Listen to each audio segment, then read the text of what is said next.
하도록 하겠습니다. 오늘도 우리가 모였기 때문에 하나님께 최고의 예배를 드렸으면 좋겠어요. 그리고 최고의 예배로 주님께 나아갔으면 좋겠습니다. 지난주 설교 중에서 그리스도인에게 있어서 가장 큰 능력은 무엇이라고 했습니까? 기억하십니까? 네, 기억하실 것이라고 믿고, 기억하실 거라고 믿고, 예수님께서 우리에게 가르쳐 주시고, 또 전하시고, 또 보여주셨던 것을 우리가 그대로 그것을 가르치고 전하고 보여주는 것. 하나님을 드러내는 것이 그리스도인이 가진 가장 큰 능력이자 특권이자 자랑이라고 했습니다. 이 깨어진 세상에 같은 곳에서 살아가지만 다르게 살아갈 수 있는 존재, 세상은 자기의 뜻대로 살아가길 원하고 자기의 뜻이 이루어지길 원하지만 우리는 반대로 하나님의 뜻이 이루어지기를 소망하며 또한 그것을 위해서 살아가는 존재, 그것이 바로 그리스도인의 능력이요 특권이며 자랑인 것입니다. 그러니까 쉽게 말한다면 주님의 삶, 주님께서 우리에게 보여주신 그 삶을 그대로 우리가 세상에서 살아내는 것이죠. 우리가 그때 그렇게 살아갈 때 그리스도인으로 같이 있으면 최고의 능력이 발휘되며 이 세상에서 하나님을 드러낼 수 있다는 것입니다. 많은 그리스도인이라고 스스로 여기는 사람들이 있는데 많은 유사 그리스도인들은요 하나님을 사용하려고 해요. 그러나 반대로 그리스도인은 하나님을 세상에 드러내려고 합니다. 비슷한 것 같지만 다른 거예요. 유사 그리스도인은 하나님을 사용하려고 하는 사람이고요. 그리스도인은 하나님을 세상에 드러내려고 하는 사람이라는 것입니다. 이것이 그리스도인과 유사 그리스도인의 가장 근본적인 차이라는 것입니다. 우리는 주로 언제 하나님을 찾았습니까? 이제는 아니겠지만 이전에는 언제 주로 하나님을 찾았어요? 내게 큰 일이 닥쳤을 때, 내가 감당하지 못할 일이 생겼을 때, 또 큰 일을 앞두고 있을 때, 그때 잠시 잠깐 새벽 기도나 금식 기도나 이 여러 가지 그 아이템을 가지고 하나님을 찾지 않습니까? 그리고 그것이 당연히 하고 또 그것이 믿음이라고 생각했고요. 또한 그 믿음일 때 찾을 때는 더 세게 찾아야 되고 강하게 떼부려야 된다는 것이 믿음이다라고 우리는 많이 들었었습니다. 근데 그것이 아니라는 거예요. 이것은 아주 자기중심적이고 미성숙한 신앙입니다. 바로 유사 그리스도인이라고 하는 것이죠. 그러니까 즉 하나님을 내가 원하고 내가 필요할 때 사용하고 싶어 하는 그 부류가 유사 그리스도인이라는 거예요. 그러나 하나님은요, 일단 하나님을 믿는 그리스도인은요, 하나님을 사용하는 것이 아니라 하나님이 실존하시고 지금도 살아서 역사하심을 우리가 삶으로 그것을 증거하고 보여주고 드러내는 존재가 바로 그리스도인이라는 것이죠. 그래서 기도하는 것보다가 다르다고 했어요. 큰 일을 앞두고 있을 때 하나님 A입니까? B입니까? C입니까? 이 길입니까? 저 길입니까? 라고 물어보지 않는다는 거예요.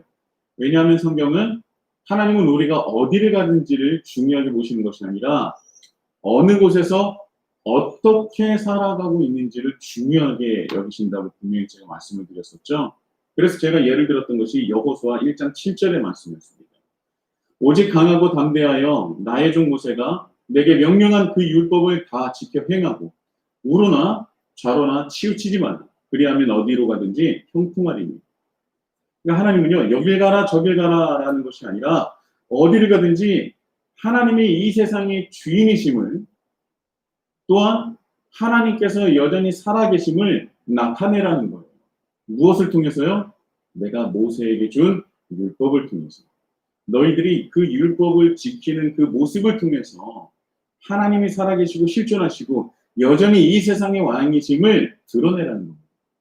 그게 바로 율법이 가진 가장 위대한 하나님의 사람이라는 것을 나타내고 드러낼 수 있는 가장 위대한 능력이라는 것이죠. 9절에 가면 더 분명해진다고 했죠. 9절에는 강하고 담대하라, 두려워하지 말라, 놀라지 말라, 내가 어디로 가든지 내 하나님 여호와가 너와 함께 하느니라 하십니다. 그러니까 하나님께서 원하시는 건 무엇이냐면 너희가 어디에 있든지 율법을 통하여 같은 세상에 살아가고 있지만 다르게 살아가는 모습으로 나를, 그러니까 하나님을 이 세상에 나타내고 드러내라 라고 하는 것이 바로 여호수아에게, 가나안 땅을 목전에 둔 여호수아와 이스라엘 백성들에게 말씀하시는 것입니다. 그리고 나타내고 드러내는 것, 하나님을 드러내는 것이 나의 뜻이다 라고 말씀을 하고 있는 것이 성경 말씀입니다.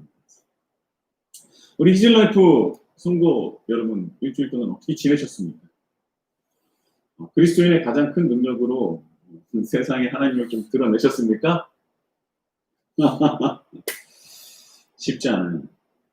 쉽지 않습니다. 그러나 우리가 늘 기억해야 되는 것은 무엇이냐면, 하나님을 이 세상에 드러낼 수 있는 오직 유일한 존재는 하나님을 믿고 하나님을 따르는 존재라는 것을 기억하십시오.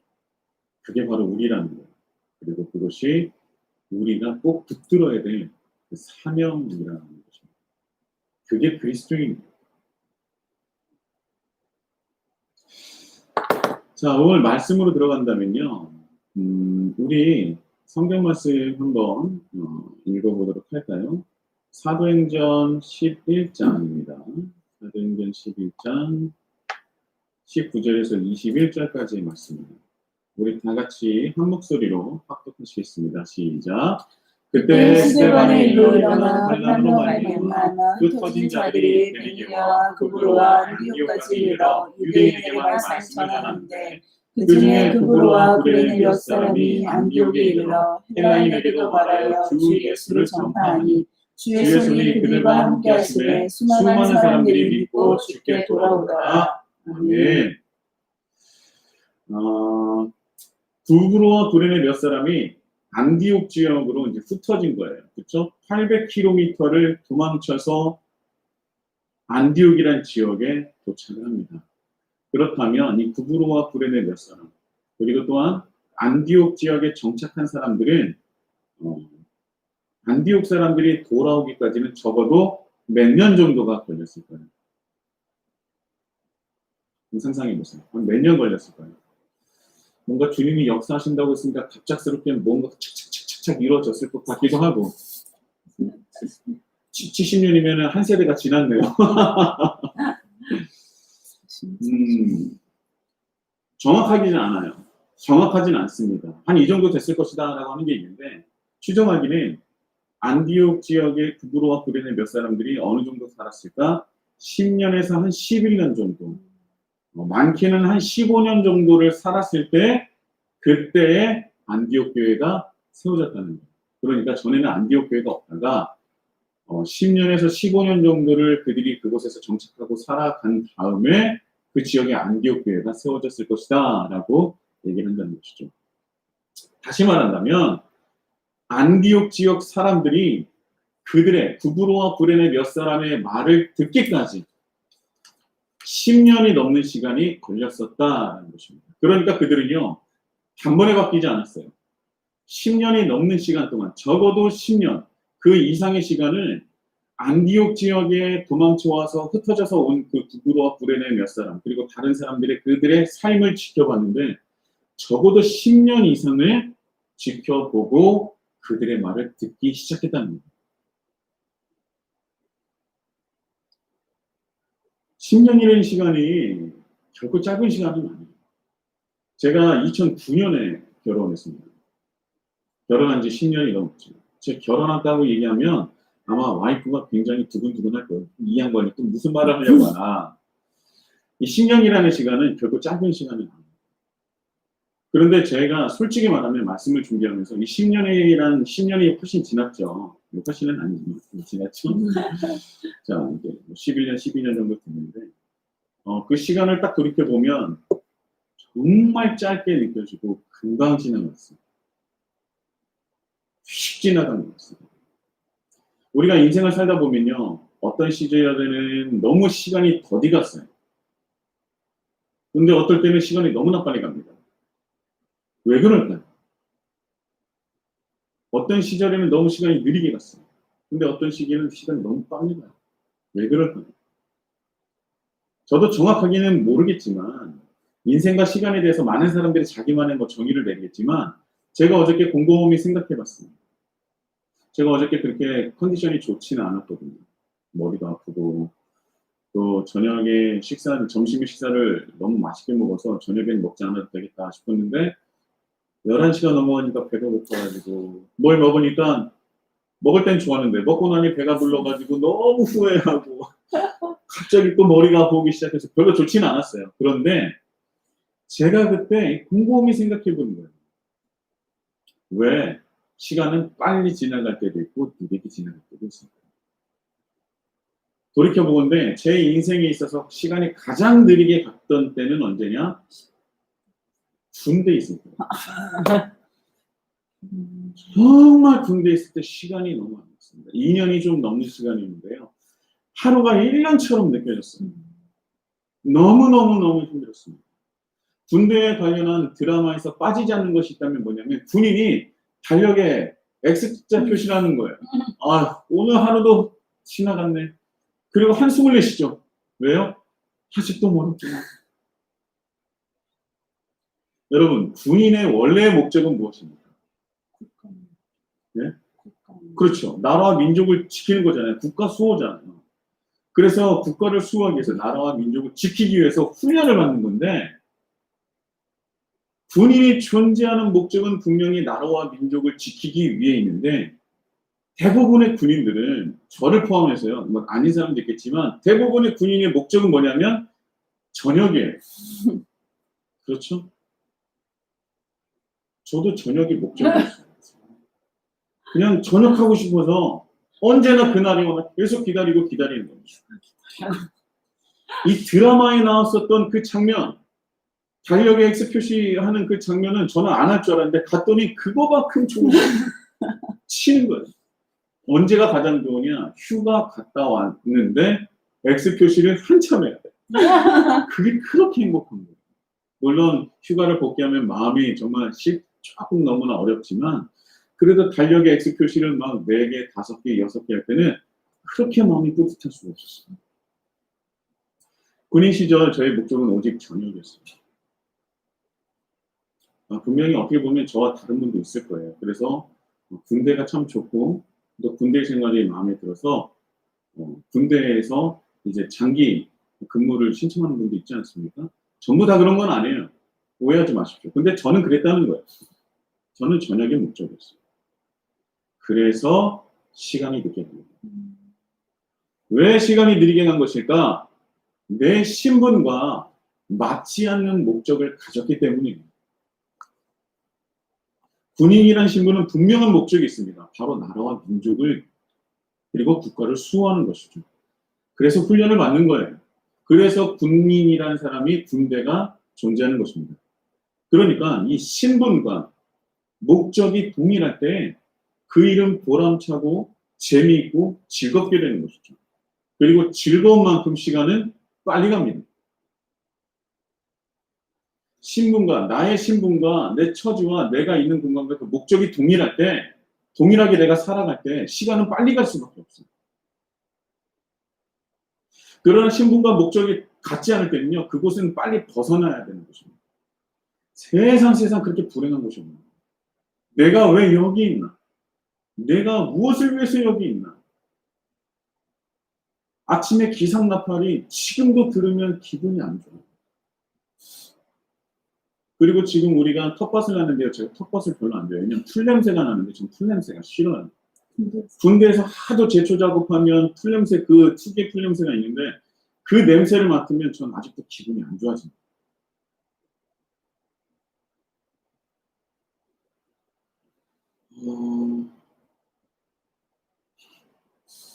기분이 안 좋아. 지금 갑자기 기분이 안 좋아졌어요. 제가 10년 넘는 결혼 생활이 빨리 지나갔다라고 느끼는 이유는요. 제가 부부가 되고 가정을 이루는 제 신분과 목적이 같았기 때문이 아닌가라는 생각을 했어요. 결혼을 하면은 여러 가지가 있을 겁니다. 한 가지는 아니에요. 근데 그 중에 한 가지를 제가 꼽자면 제가 결혼하기 위해서 제 마음속에 준비했던 것이 있어요. 그것이 무엇이냐? 제가 결혼하기 전에 신대원 시절에 신앙사경회를 1년에 2번 합니다. 이제 한 학기당 한 번 하는데, 이제 그 신앙사경에 오셨었던 그 특강 하시는, 이제 설교하시는 그 목사님이 이런 예화를 하신 적이 있어요. 어느 교회의 예배 중 설교 시간에 담임 목사님의 사모님이 이불을 들고 예배당에 들어오셨어요. 예배당, 그리고 예배 중에 설교 시간에 이불을 들고 그 예배당에 들어왔다는 것 자체가 되게 이상하잖아요. 그러니까 막 성도들이 왜 그러나 그랬겠죠. 사람들이 왜 이불을 들고 오셨냐고 하니까 사모님이 말하는 게 뭐냐면 교회에서 설교하는 남편하고 살고 싶다는 거예요. 쉽게 말해서 남편 목사님이 설교는 참 좋고 교회선 착한데 집에서는 안 그런다는 거예요. 그러니까 교회에 있는 남편하고 살고 싶다라고 해서 예배 중에 그 이불을 들고 왔다는 거예요. 제가 그 예화를 듣고 그때는 결혼하지 않았었던 상황이지만 하나님께 기도하고 약속한 것이 있습니다. 제가 하나님께서 허락하신 배필과 결혼한다면 적어도 이 말은 듣지 않도록 하겠습니다. 그래서 저는요, 결혼을 하고 나서 처음부터 그 말을 지키기 위해서, 그 기도를 지키기 위해서 노력합니다. 물론 완전하지 않고 부족한 것 투성이죠. 그래서 저는 어떻게 생각하냐면 부족하기 때문에 더 노력하는 거예요. 부족하기 때문에 더 치열하게 노력을 하는 것입니다. 그러다 보니 시간이 이렇게 훌쩍 지나간 것이 아닌가라는 생각이 해요. 제 신분과 제 목적이 동일하게 되는 거죠. 온전한 것입니다. 신분에 걸맞는 삶을 살아갈 때는요, 시간이 더디 가지 않습니다. 얼마나 빨리 가는지. 남편다운 삶, 아내다운 삶, 그리고 또 부모다운 삶, 그리스도인다운 삶. 이렇게 신분에 걸맞는 삶을 살아갈 때에 그 신분과 목적이 같을 때에 그 시절은요, 늘 아쉬움이 남는 거예요. 내가 조금 더 잘할 수 있었는데. 그러니까 그때로 다시 돌아가고 싶은 겁니다. 그만큼 소중했던 시간이라는 것이죠. 안 좋았던 일들도 분명히 있었겠죠. 그런데 그것이 시간이 지나면 모든 것이 어떻게 보면 약간 포장되어 있는 추억으로 남아있는 거예요. 그러나 그 시절 신분과 목적이 같지 않은 곳에서 살아간다면 절대 돌아가기 싫은 거예요. 어떻게 보면 기억하기도 싫고요. 뭐 지옥 같은 곳으로 기억이 되는 것이죠. 저는 뭐 우스갯소리가 아니라 진짜 요즘도 40이 넘은 지금 이 시기에도 가끔가다 꿈을 다시 재입대하라는 꿈을 꿉니다. 나 다녀왔다. 애도 셋이다. 나 결혼도 했다. 무슨 말이냐. 근데 그냥 무조건 재입대하라는 거예요. 그러면 아침에 깨고 하루 종일 기분이 안 좋아요. 다행이다 싶기도 하지만 그날의 기분이 너무 좋지 않습니다. 왜냐? 그때 그 시절에는 제가 그 신분에 걸맞는 삶을 못 살았었나. 다시 돌아가기 싫어요. 자, 말씀으로 돌아온다면 구브로와 구레네 그 몇 사람은 안디옥 지역에서 있었던 10년이 넘는 시간은 어떤 시간이었을까? 아마도 그들은 시작은 그다지 좋지는 않았을 겁니다. 굉장히 힘들었겠죠. 가진 것 하나 없이 모든 것이 다 새롭고 모든 것을 처음부터 다시 시작해야 되는 거예요. 이전에는 내 아버지가, 내 할아버지가, 내 조상들이 대대로 살아왔던 그곳에서 그냥 당연한 곳에서 당연하게 살아왔던 사람들인데 그 모든 것이 없어져요. 우리가 처음 결혼할 때 뭐가 신기한지 아십니까? 살 게 너무 많다는 거예요. 당연하게 그냥 부모님 밑에서 살았을 때는 집에 휴지 있는 게 당연해요. 냉장고를 열면 물이 있고 우유가 있는 건 당연한 겁니다. 근데 결혼하면요, 사소한 것 하나도 사지 않으면 집에 없어요. 그래서 집에 돌아오면 택배가 산더미처럼 쌓여 있습니다. 알고 보니까 너무 없는 게 많은 거죠. 그만큼 우리 삶 속에서는 당연하게 여기는 것들이 많지만 그러나 정작 우리가 무엇인가 새롭게 시작한다면 그 당연했던 것까지도 우리는 하나하나 다 준비를 해야 되거든요. 그런데 이 구브로와 구레네 몇 사람은요, 완전히 자기의 삶의 터전 모든 것이 다 처음 시작되는 겁니다. 아버지가 아들에게 뭐라고 얘기할 게 없어요. 왜? 아버지도 처음이에요. 아무것도 가지고 있는 것이 없어요. 그들에게 세상적으로 봤을 때는요, 희망보다는 거의 절망에 가까웠을 겁니다. 반기는 사람 하나 없죠. 혹여라도 안디옥 지역에 유대인들이 있었을지라도 예수당이라는 것 때문에 유대인 사회가 형성이 되어 있었을지라도 그 안에 들어가지 못했을 거예요. 세상적으로는 아무것도 없고 기대할 것조차 없고 기댈 수 있는 사람도 없을 그때에 희망보다 절망이 가까웠을 그때에 그들은 어떤 마음으로 그 시절, 그 시기를 지냈을까? 한번 상상해 봤으면 좋겠어요. 처음에는 힘들었지만 분명히 힘들었을 겁니다. 정말 힘들었을 거예요. 그들은 말씀을 제가 이전에도 말씀드렸던 것처럼 조금씩 조금씩 배웠었던 그리고 훈련받았었던 그 삶을 살기 시작했습니다. 처음엔 어려웠지만 그러나 조금씩 조금씩 배웠던 것들, 훈련받았던 것들을 살면서 드러내고 그대로 살아가기 시작했을 것이라는 겁니다. 시작은 어땠을지는 모르나 그들 모습에서 점차 그리스도인다운 모습이 삶 속에서 드러나기 시작했다는 것이죠. 예수님께서 제자들에게 가르치시고 전하시고 보여주셨던 것, 그래서 사도들에게 적어도 2년에서 3년 동안 보고 배웠던 것들, 훈련받았던 것들을 그들이 이제서야 안디옥 지역에서 삶에 녹여내고 있었다는 거예요. 그리고 그들은 힘들었지만 하나님 나라 백성으로서 안디옥 지역에서 살아내고 있었다는 것입니다. 저는 그들이 진심으로 하나님 나라 백성의 삶을 살았다는 것은 100% 동의하고 공감합니다. 저는 이 말씀을 보면서 정말 이들이 하나님 나라 백성이었구나라는 것을 그 증거를 그들이 그리스도인이었다는 증거를 첫 번째 어디서 찾냐면 성경에서 그들을 부를 때 쓰는 표현이에요. 뭐냐면 자, 누가가 뭐 이를테면 김관수가 또 김은경이라는 사람이 김유진이라는 사람이 또 우리 뭐 장로님도 계시지만 이 분이 이름을 불러서 안디옥 지역에 있는 사람들에게 복음을 전했다는 것이 아니라 그 이름이 없이 구브로와 구레네 몇 사람으로 기록되었다는 거예요. 제가 이전에도 말씀드렸지만 안디옥 교회라는 것은요. 초대교회의 모형이고요. 기독교 역사상 가장 위대한 교회 중에 하나입니다. 초대교회에서 안디옥 교회를 빼놓고 얘기할 수가 없어요. 여러분. 빼놓을 수도 없고 빼놓아도 안 되는 그런 어마어마하고 위대하고 대단한 교회입니다. 어떻게 보면 교회 역사의 시작점을 알리는 것이 바로 안디옥 교회라는 거예요. 그래서 안디옥 교회의 중요성은요, 그 누구도 부인할 수 없어요. 그런데 그 교회를 시작했던 사람들의 이름이 기록되지 않았다는 것은 뭔가 의미가 있어요.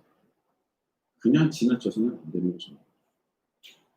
그들은요, 예루살렘 지역에서 스데반의 일로서 흩어져서 도망쳐 나왔었던, 그리고 안디옥 지역에 정착한 1세대 사람입니다.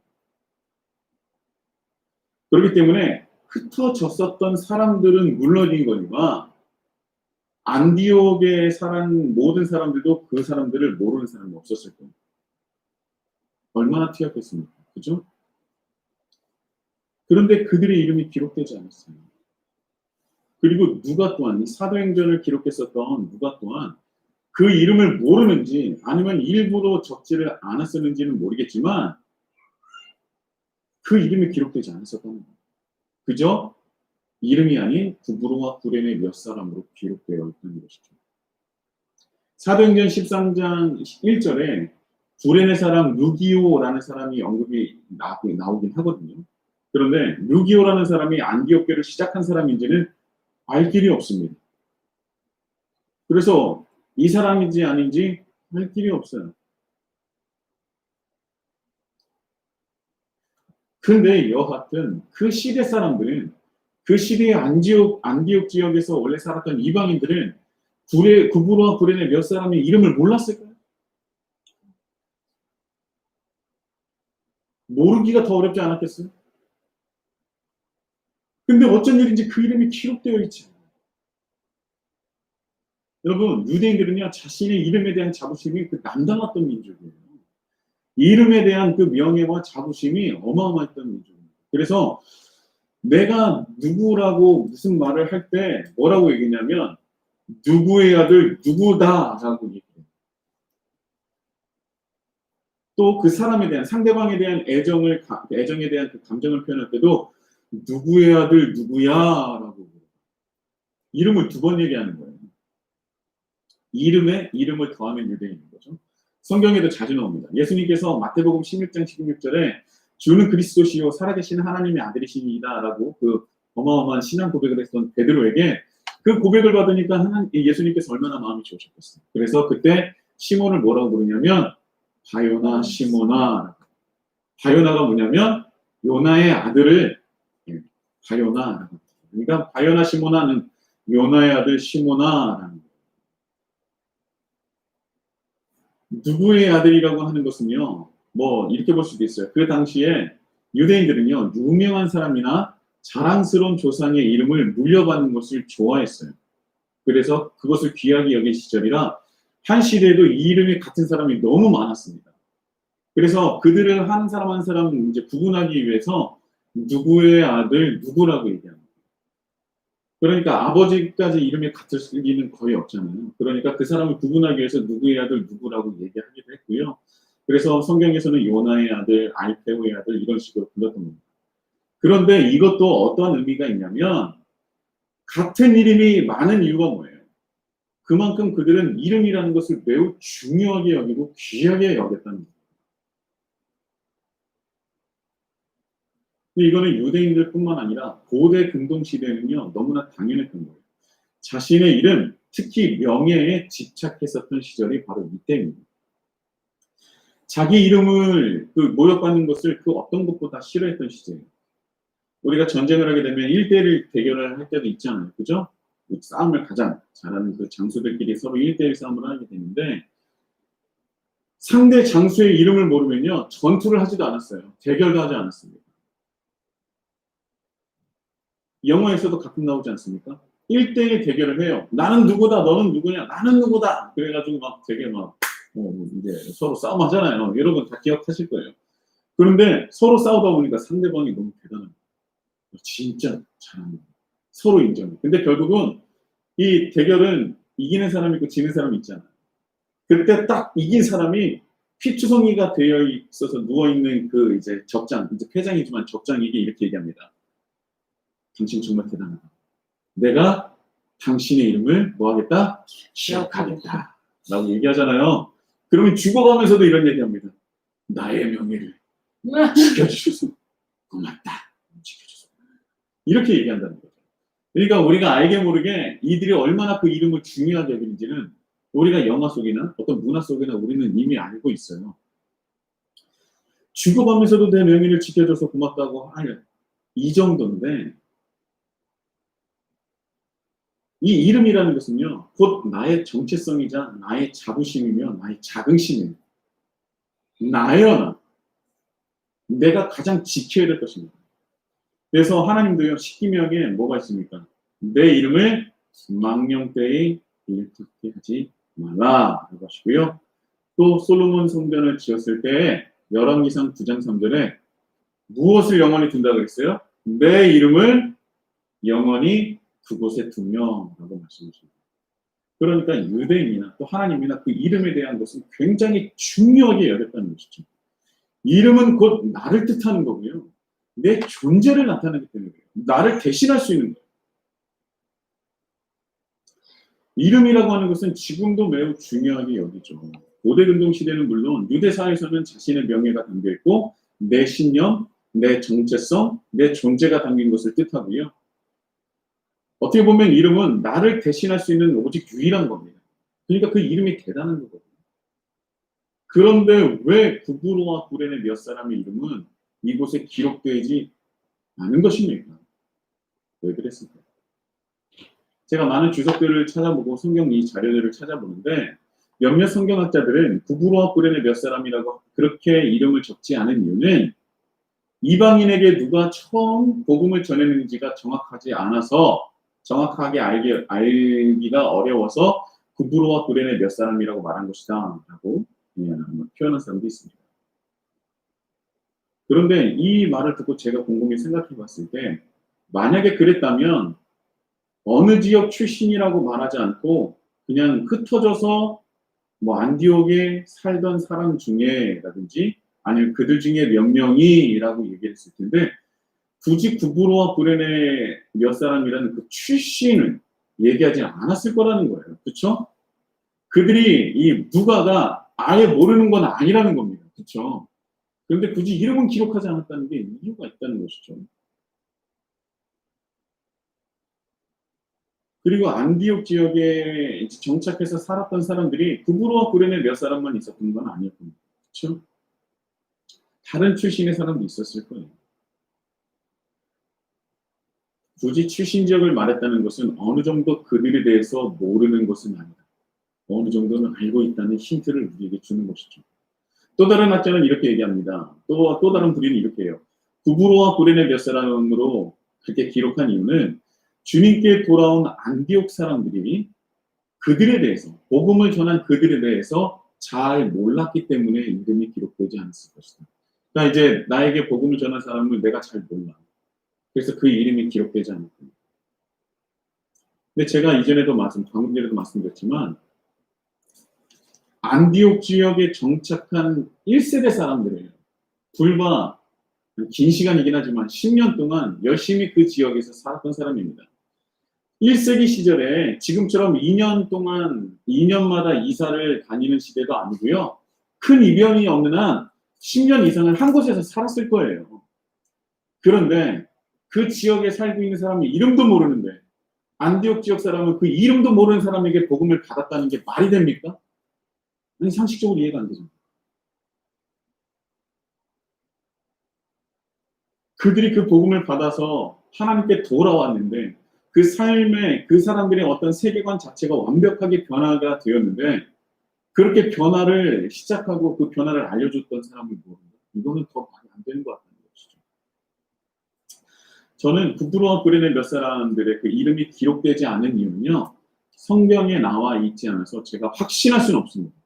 왜 이름이 기록되지 않았는지는 나와 있지 않기 때문에 100% 확신할 수는 없지만 저는 그들 스스로가 이름이 기록되는 것을 원하지 않았다라는 생각이 들었어요. 그래서 이름이 없는 출신 지역만 기록된 것이 아닌가라는 생각을 하게 됩니다. 구브로와 구레네 몇 사람에 대해서 김영국 목사님이 이런 말씀을 하셨어요. 그들은요, 세상에서 인정을 받는 것보다 하나님께 인정을 받는 것을 더 가치 있게 생각했던 사람들이다. 저는 이 부분에 100% 동의하고 공감합니다. 자, 지금도 마찬가지지만 1세기에서는요, 자신의 이름을 남기는 것이 최고의 명예예요. 자기의 이름이 높아지는 것이 최고의 명예로운 일입니다. 그것은 동서양을 가리지 않고 똑같은 거예요. 우리도 이신양명이라고 하지 않습니까? 이름을 알리는 거예요. 이름을 높이는 겁니다. 그것이 최고의 명예입니다. 호랑이는 가죽을 남기고 사람은 뭐를 남겨요? 이름을 남기는 거거든요. 그건 동서양 복음을 막론하고 똑같은 거예요. 사람이라면 자기 이름이 높아지는 것을 원하는 겁니다. 그런데 왜 그러냐? 입심양명을 하려고 하는 그 사람의 마음은 무엇이냐? 세상적인 가치가 나에게는 최고의 가치이기 때문에 세상에서 인정받는 것이 나에게 최고의 가치이기 때문에 이름을 높이고 싶은 거죠. 세상의 가치를 두고 있다는 거예요. 그러나 그리스도인은 세상의 최고의 가치를 두고 있지 않아요. 오직 하나님을 향해서 가치를 두고 있다는 겁니다. 구브로와 구레네 몇 사람은 세상이 아닌 누군가의 인정이 아닌 하나님께 인정받는 것을 목적으로 살았기 때문에 그들은 자신의 이름을 남기지 않았던 것이죠. 직접 기록하지 말라고 하진 않았을지라도 적어도 자신의 이름을 주장하지 않았기 때문에 결국은 그들의 이름이 기록되지 않았던 것이라고 생각합니다. 그리스도인은 예수님께, 예수 그리스도에게 속한 자로 똑같은 세상에, 똑같은 깨어진 세상에 살아가지만 그러나 다르게 살아가는 존재입니다. 세상의 가치를 두고 있지 않고 사람의 인정받는 것에 가치를 두지 않고 오직 하나님과 하나님 나라와 하나님께 인정받는 것을 가장 큰 가치로 여기고 살아가는 존재라는 것이죠. 그래서 세상 사람들은, 세속적인 사람들은 세상의 성공을 바라보며 살아가지만, 남들보다 나은 삶을 위해서 살아가지만, 그리스도인은 오직 하나님과 하나님 나라를 위해서 살아가는 존재가 맞다는 것입니다. 그들은 세상적인 가치를 내려놓고 살았더니 예수님께서 가르치신 대로 살아갈 수가 있더라라는 것입니다. 그리고 세상을 세속적인 가치로 살아갔었던 안디옥 지역 사람이 그들을 보고 돌이켜서 세상적인 가치가 아니라 하나님의 가치로 살기로 하며 회복되었다라는 것이 오늘 말씀의 중심적인 내용이라는 겁니다. 구브로와 구레네 몇 사람은요, 그리고 또 우리의 신분은 무엇입니까? 그리스도인입니다. 예수 그리스도에게 속한 자입니다. 우리 신분이라는 거예요. 세상에 속한 자가 아니라 바로 그리스도 예수 그리스도에게 속한 자라는 것이죠. 그래서 우리의 목적은 무엇입니까? 우리가 살아가는 목적이 뭐예요? 그리스도인이 살아가는 목적이 뭐예요? 오직 하나님과 하나님 나라를 위해서 살아가는 것이고요. 하나님께서 우리에게 가르쳐 주신 대로 이 세상에서 살아갈 때, 그것을 드러낼 때 우리의 목적이 완성이 된다는 것입니다. 신분과 목적이 같을 때에 그때 하나님께서는 우리를 통해 역사를 하시기 시작하신다는 것이죠. 우리가 그리스도인으로 세상적인 가치를 위해서 살아간다면 우리가 살아가는 이 시간은 그 어떤 시간보다 불안할 수밖에 없어요. 평안이 없습니다. 불평과 불만만이 있을 것입니다. 그래서 이 시간이 어서 흘러가길 원할 거예요. 힘들면 힘들수록 그런 마음이 더 클 것입니다. 하지만 우리가 세상적인 가치를 내려놓고 우리가 가지고 있는, 우리가 당면에 있는 이 상황과 이 모든 속에서 우리의 신분과 목적을 되돌아본다면 우리는 어떠한 상황이든지 구브로와 구레네 몇 사람의 상황에 비슷한 처지든지 아니면 그보다 더 못한 상황일지라도 하나님께서는 분명히 우리 신분과 목적을 잃지 않는다. 분명히 우리를 통해서 역사하신다는 것입니다.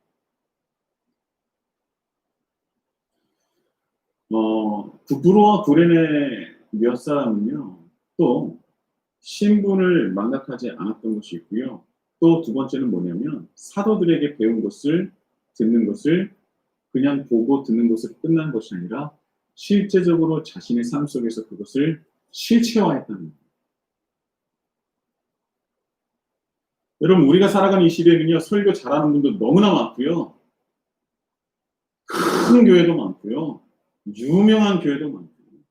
지금 코로나19 때문에 이 인터넷으로 예배를 유튜브로 드리는 교회도 너무나 많습니다.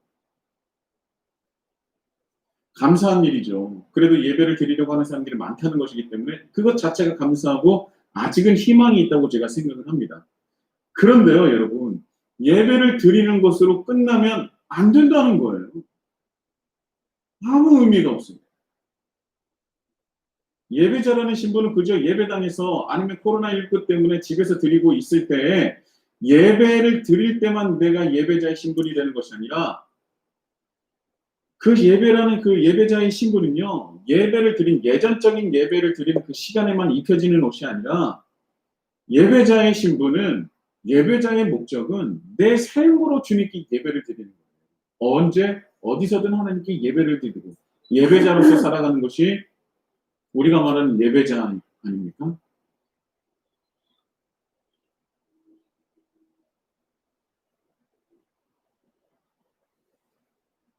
바로 그렇죠. 예배를 드리는 거예요. 이 깨어진 세상 속에서 그곳에 한복판에 들어가 예배자로서 살아가는 것. 그것이 바로 예배인 것이죠. 구브로와 고레네 몇 사람이 위대한 것은요. 듣고 배우고 훈련받았던 것. 2년에서 3년간의 훈련을 자기 삶의 실체화해서 녹여냈다는 겁니다. 그랬더니 10년이라는 시간이 지났을 때 안디옥 지역 사람들이 인정하지 않을 수 없는 사람이 되었다는 거예요. 녹여냈을 때. 근데 지금 반대로 한번 생각해 보십시오. 우리 지금 한국 기독교인들을 세상에서 바라볼 때 본받고 싶어 하는 사람입니까? 우리는 그냥 그저 예배 시간에 예배만 드리는 사람이 돼서 세상 사람들이 봤을 때 본받고 싶은 사람이 아니라 오히려 나보다도 더한 사람으로 여기고 있잖아요. 그래서 우리 한국 기독교가 지금 너무나 어렵게 된 것입니다. 우리의 초대교회는요. 구브로와 고레네 몇 사람들로부터 시작됐다니까요. 그들이 보고 배운 것을 내 삶에서 녹여내고 실체화할 때 세상에 그들을 보고 너무나 놀라워하는 거예요. 근데 그 시간이 짧지는 않습니다. 10년이 넘는 시간이. 그리고 그들이 꾸준히 그렇게 살아가다 보니까 안디옥 지역 사람이 인정하지 않을 수가 없는 사람이라는 겁니다. 이 사람 정말 대단하다. 나와는 다르다. 어떻게 세상을 이렇게 살아갈 수 있을까? 그랬더니 그들이 하나님께 돌아오더라는 겁니다. 여러분, 그리스도인은요, 세상적 가치를 찾지 않습니다. 따르지 않아요. 세상적인 가치를 뛰어넘는 하나님의 가치를 가지고 살아가는 사람이 그리스도인이라는 거예요. 내 이름이 알려지지 않아도 내가 세상에서 크게 인정을 받지 못하더라도 우리는 우리의 상황 가운데서 오직 하나님 나라와 하나님을 위해서 그 가치를 두고 살아가는 사람입니다. 그때 우리를 통해서 역사하시는 성령님을 경험할 수 있게 됩니다. 두 번째는요. 우리는 예배자로서 그냥 예전적인 예배를 드릴 때만 예배자가 아니라 예배자로서 세상에 들어가야 됩니다. 깨어진 세상 속에 들어가서 그들이 우러러볼 만한 그리스도인의 모습으로서 우리 삶에서 보고 배우고 들은 것을 실체화시켜야 되는 것입니다. 그대로 세상에 전해주고 보여줘야 된다는 거예요. 그게 온전한 예배인 겁니다. 그냥 예전적인 예배를 드리는 것이 예배가 아니라는 거예요. 그게 전부가 아닙니다. 물론 그것도 너무나도 위대한 일이고 감사한 일이고 대단한 일이고 하나님께서 기뻐하실 만한 일이지만 그것이 전부가 아니라는 거예요. 구브로와 고레네 몇 사람들은요. 척박하고 희망보다 절망에 가까운 시기였습니다. 그러나 세상은 그들을 보고 작다 할지 모르나 하나님이 보시기에는 누구보다도 큰 사람이었던 거예요. 비록 도망자였지만 비록 부족해서 도망가서 살려고 도망친 사람이었지만 그러나 하나님께 큰 사람으로 인정받을 만한 그런 삶을 안디옥 지역에서 보여주었다는 것입니다. 하나님에게도요. 자신의 것을 요구하는 것이 아니라 하나님의 뜻을 간구하고 그것을 실현하기 위해서 노력했다는 사람인 것이죠. 여러분들은 어떤 시기를 보내고 계십니까? 어떤 상황을 또한 어떤 시간을 보내고 계십니까? 내 시기와 내 상황에 이런 모든 것들을 세상적인 판단으로 세상적인 가치로 폄하하지 마십시오. 혹여 힘든 시간을 보낼지라도 하나님은 절대 내 상황을 보시는 분이 아니라 그 상황 속에서 어떻게 살아가고 있는지를 정말 중요하게 보시는 분입니다. 세상이 우리를 작다 할지라도 하나님께서 크게 보시면 되는 것 아닙니까? 세상은 인정하지 않더라도 그리스도인으로서 하나님께서 인정하시면 되는 것 아닙니까? 그렇다면 하나님은 어떤 모습을 인정하고 계십니까? 20년명으로 이 세상의 가장 꼭대기의 이름을 높이는 것을 하나님께서 원하시고 인정하십니까? 아니면 세상적인 것에 가치를 두지 않고 하나님의 것에 가치를 들고 이 깨어진 세상 속에서 하나님을 드러내는 삶을 가치 있다, 높다 하십니다. 여러분, 우리는 우리의 신분을 다시 회복해야 됩니다. 그리고 우리의 목적을 다시 한번 되돌아봐야 됩니다. 그리고 우리는 분명히 회복해서 이제까지 수십 년 동안 들었었던 수많은 말씀들이, 수많은 찬양들이, 수많은 기도들이 우리의 삶 속에서 드러난 실체화되게 됩니다. 예수님의 이름으로 축복합니다. 음.